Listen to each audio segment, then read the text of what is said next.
Good morning mga mi! Konting oras na lang at matatapos na yung trabaho. Wala yung normal day ko kapag wala naman tayong meeting sa client. Yung itsura ko, literal, nakapantulog at nakakumot pa. Ito nga yung pinakagusto nating lahat, yung hindi mo na kailangan magbihis, magayos pa, para lang makapagtrabaho. Kahit anong suot mo is pwede. At pinakamahalaga sa lahat is makapag-asikaso ng mga anak natin na papasok sa eskwelahan. Ito nga yung daily routine ko pagkakatapos ng trabaho. Wala nang pahipahinga, wala nang tulog-tulog, wala nang hinga-hinga, ganun. Char lang po!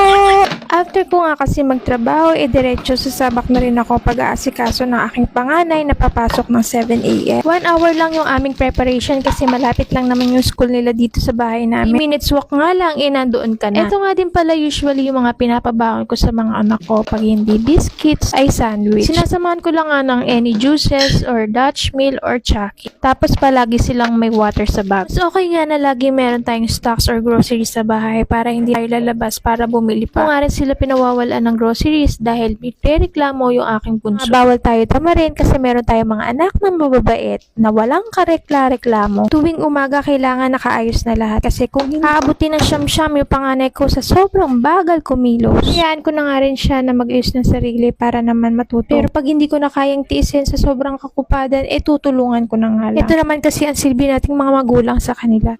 This is your work from home, Mama! Irish, good night!